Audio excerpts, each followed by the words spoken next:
السلام علیکم۔ آج بروز ہفتہ 24 اگست RFI بلیٹن کے ساتھ میں ہوں نارین چودھری۔ سب سے پہلے ہیڈ لائنز۔ ملکی معاشی ترقی کے لیے بلو اکانومی SIFC کی ترجیحات میں شامل۔ اسپیشل انویسٹمنٹ فیسیلیٹیشن کونسل کے تعاون سے پاکستان بلو اکانومی کے ذریعے جدید توانائی، میری ٹائم ٹرانسپورٹ اور سیاحت کو بھی فروغ دے سکتا ہے۔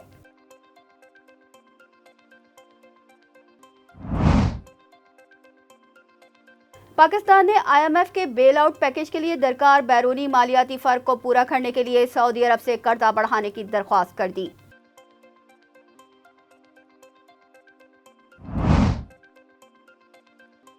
رحیم یار خان میں 12 پولیس اہلکاروں کی شہادت کا مقدمہ ماچکھا تھانے میں درج۔ ڈاکوؤں نے پولیس کی گاڑیوں پر راکٹوں سے حملہ کیا، 131 جرائم پیشہ افراد نامزد۔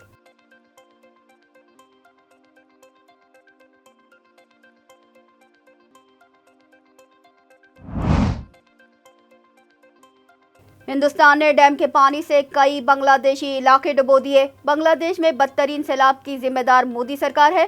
بنگلہ دیش کی عبوری حکومت اور عوام کا شدید غم و غصہ، نئی دلی کو جواب دینا ہوگا، نیٹو ترجمان کا بیان۔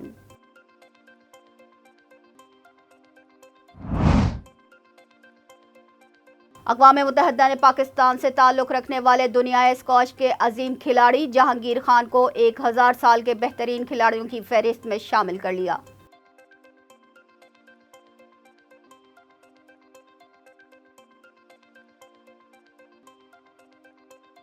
ہیڈ لائنز آپ نے ملاحظہ کی، چلتے ہیں خبروں کی تفصیلات کی جانب۔ ملکی معاشی ترقی کے لیے بلو اکانومی SIFC کی ترجیحات میں شامل ہے۔ اسپیشل انویسٹمنٹ فیسیلیٹیشن کونسل کے تعاون سے حکومت پاکستان بلو اکانومی کے ذریعے معیشت بہتر بنانے پر غور کر رہی ہے۔ بلو اکانومی کے ذریعے معاشی ترقی کے لیے کراچی میں کولم کانفرنس آن لاجسٹکس 2024 منعقد کی گئی۔ عالمی بلو اکانومی میں پاکستان کا حصہ صرف 0.25% ہے، جو کہ عالمی برآمداتی منڈی میں سب سے کم ہے۔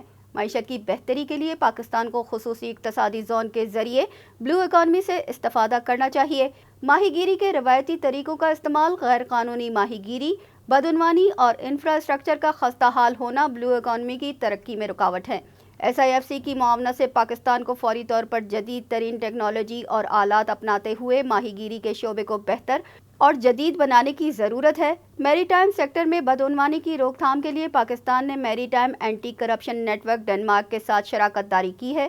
SIFC کے تعاون سے پاکستان بلو اکانومی کے ذریعے جدید توانائی، میری ٹائم ٹرانسپورٹ اور سیاحت کو بھی فروغ دے سکتا ہے۔ پاکستان نے IMF کے بیل آؤٹ پیکج کے لیے درکار بیرونی مالیاتی فرق کو پورا کرنے کے لیے سعودی عرب سے قرضہ بڑھانے کی درخواست کر دی ہے۔ پاکستان نے مبینہ طور پر سعودی عرب سے اپنے موجودہ $5 ارب کے پورٹ فولیو میں $1.50 ارب قرض مزید بڑھانے کی درخواست کی ہے، تاکہ IMF کے 37 ماہ کے بیل آؤٹ پیکج کے حصول کے لیے ضروری بیرونی مالیاتی فرق کم کرنے میں مدد ملے۔ سعودی عرب، متحدہ عرب امارات اور چین کی جانب سے پاکستان کو دیے گئے $12 ارب قرض کو رول اوور کرنے کے حوالے سے اپنے ایگزیکٹو ڈائریکٹرز کے ذریعے IMF کو باخبر کرنا ہوگا۔ اس کے علاوہ حکومت نے وزیر خزانہ کے زیر صدارت کمیٹی کی تشکیل کا نوٹیفیکیشن جاری کیا ہے، جس میں وزیر توانائی اویس لغاری اور وفاقی وزیر علی پرویز ملک سمیت دیگر وزراء بھی شامل ہوں گے۔ اقتصادی رابطہ کمیٹی نے 1 لاکھ ٹن چینی برآمد کرنے اور آپریشن عزم استحکام کے لیے $20 ارب کی منظوری دے دی ہے۔ وفاقی وزیر خزانہ محمد اورنگزیب کی زیر صدارت ECC کا اجلاس ہوا، جس میں 1 لاکھ ٹن چینی برآمد کرنے کی مشروط منظوری دے دی گئی۔ جاری اعلامیہ کے مطابق چینی برآمد کرنے کی سمری وزارت صنعت و پیداوار نے دی تھی۔ چینی برآمد کی اجازت کی مدت 60 دن کر دی گئی ہے۔ افغانستان برآمد کی صورت میں رقم پیشگی اور صرف بینکنگ چینل کے ذریعے وصول کی جائے گی۔ ECC نے وزارت داخلہ کے لیے $276 ملین کی ٹیکنیکل سپلیمنٹری گرانٹ اور ریکارڈنگ منصوبے کی سیکیورٹی کے لیے بھی گرانٹ منظور کی ہے، جبکہ FC بلوچستان کے لیے $1.95 ارب کی گرانٹ منظور کی گئی ہے۔ اجلاس میں آپریشن عزم استحکام کے لیے $20 ارب کی منظوری بھی دی گئی ہے۔ رحیم یار خان میں 12 پولیس اہلکاروں کی شہادت کا مقدمہ ماچکھا تھانے میں درج کر لیا گیا ہے، جس میں کوش، سیلرا، شر اور اندھڑ گینگ کے 131 جرائم پیشہ افراد کو نامزد کیا گیا ہے۔ 2 روز قبل رحیم یار خان کے کچے میں ڈاکوؤں نے پولیس کی گاڑیوں پر راکٹوں سے حملہ کیا۔ اہلکاروں کی شہادت کا مقدمہ ماچکا تھانے میں درج کر لیا گیا ہے، جس میں کوش، سیلرا، شر اور اندھڑ گینگ کے 131 جرائم پیشہ افراد کو نامزد کیا گیا ہے۔ وفاقی وزیر داخلہ محسن نقوی کا کہنا ہے کہ پولیس پر حملہ کرنے والوں سے بدلہ لینے کے لیے آخری حد تک جائیں گے۔ انہوں نے کچے کے شر پسندوں کے خلاف مؤثر کوآرڈینیٹڈ آپریشن کا حکم دیتے ہوئے فورس کو جدید ہتھیاروں سے لیس کرنے کی ہدایت کی ہے۔ دوسری جانب وزیر اعلیٰ سندھ مراد علی شاہ کی جانب سے کچے کے ڈاکوؤں سے نمٹنے کے لیے سندھ، پنجاب اور بلوچستان پولیس کے مشترکہ آپریشن کی تجویز بھی دی گئی ہے۔ پنجاب حکومت نے ہائی پروفائل ڈاکوؤں کے سر کی قیمت 1 کروڑ اور خطرناک ڈاکوؤں کی گرفتاری پر 50 لاکھ روپے انعام مقرر کیا ہے۔ آئیے ایک نظر ڈالتے ہیں آج کی خصوصی رپورٹ ہم عوام پر۔ وطن عزیز کو مالی اور معاشی آزادی تو کبھی نہ ملی، مگر اب معاشی غلامی کی جن زنجیروں میں عوام جکڑے جا چکے ہیں، اس کا ذمہ دار کون ہے؟ سوال تلخ ہے اور حقائق سے عوام کو آگاہ کرنا بھی ضروری ہے۔ سوویت یونین کیسے ٹوٹا اور افغانستان موجودہ صورتحال تک کیسے پہنچا؟ ایران کی اقتصادیات کو زک کس نے پہنچائی؟ اس کے برعکس بنگلہ دیش ترقی کے منازل کیسے طے کر گیا اور انڈیا کے زر مبادلہ میں کھربوں ڈالر کا اضافہ کیوں کر ہوا؟ اس کے لیے نہ تو کسی تحقیق کی ضرورت ہے اور نہ ہی کسی مخصوص نظریے کی، سوائے اس کے کہ ہم جان لیں کہ ریاستیں جمہوریت اور سیاسی استحکام سے معاشی استحکام اور جغرافیائی سلامتی یقینی بناتی ہیں۔ کمزور معیشت کا خوف ریاست کے لیے ڈراؤنا خواب ہے تو اندرونی بحران تلخ حقیقت۔ اس سب کے درمیان نفسیاتی وارفیئر جس کا مقابلہ ریاست اور عوام کو مل کر کرنا ہے، مگر سیاسی تفریق ہے کہ بڑھتی چلی جا رہی ہے۔ کیا خالی سیاسی نعروں سے اربوں ڈالرز کے قرضوں سے نجات مل سکتی ہے؟ اور کیا حقیقی آزادی پلیٹ میں رکھ کر حاصل کی جا سکتی ہے؟ اس کے لیے بینک دولت پاکستان میں مطلوبہ ذخائر درکار ہوتے ہیں جو دستیاب نہیں ہیں، اور جیب بھی ایسی پھٹی ہوئی ہے کہ جو سکے آئیں وہ بھی نکل جائیں۔ معیشت کبھی اچھی نہیں رہی، مگر موجودہ صورتحال پریشان کن ہے۔ عوام مہنگائی کے ستائے ہوئے ہیں اور معمولی اشیاء بھی عوام کی پہنچ سے دور ہیں۔ نہ تو کل ہی دودھ اور شہد کی نہریں تھیں، نہ ہی اب روٹی، کپڑا اور مکان عوام کی رسائی میں ہیں، مگر حالات اس قدر بدتر ہوں گے یہ تو وہم و گمان میں بھی نہ تھا۔ مقدمات کے چنگل سے آزاد ہوتے خوش نصیب حکمران بد نصیب عوام کو صرف دلاسے کب تک دیں گے؟ موجودہ معاشی صورتحال کا تقاضا یہی ہے کہ حکومت پارلیمان کے پلیٹ فارم پر نیشنل سیکیورٹی کمیٹی کا اجلاس بلائے، جس میں موجودہ مسائل پر اعتماد کے ساتھ فیصلے کیے جائیں۔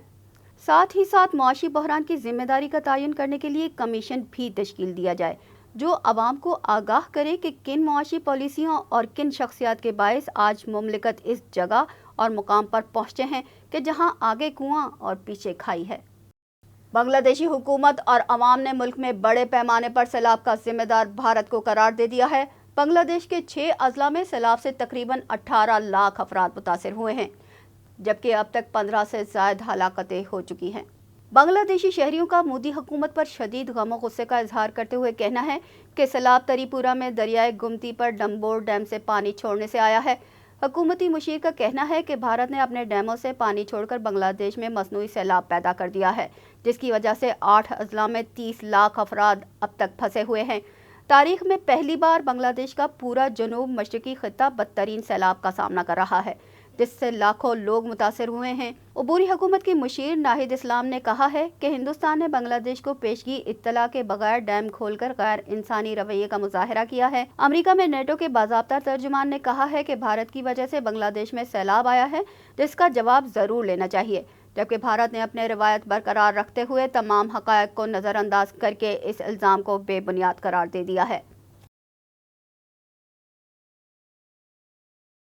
اقوام متحدہ نے پاکستان سے تعلق رکھنے والے دنیا اسکواش کے عظیم کھلاڑی جہانگیر خان کو 1000 سال کے بہترین کھلاڑیوں کی فہرست میں شامل کر لیا۔ جہانگیر خان کا اپنے کیریئر میں مسلسل 550 میچز جیت کر Guinness book of world record میں نام درج ہے، جبکہ وہ 5 برس تک ناقابل شکست رہے اور انہوں نے تمام مقابلے اپنے نام کیے۔ انہوں نے 6 بار ورلڈ ٹائٹل اپنے نام کیا، 10 بار برٹش اوپن چیمپئن شپ کے بھی فاتح رہے۔ انہیں پاکستان کے سب سے بڑے اور ملک کے عظیم کھلاڑیوں کی حیثیت سے دنیا میں پہچان ملی ہے۔ اس کے ساتھ ہی نیوز بلیٹن اپنے اختتام کو پہنچا۔ ہمیں دیجیے اجازت۔ اللہ نگہبان۔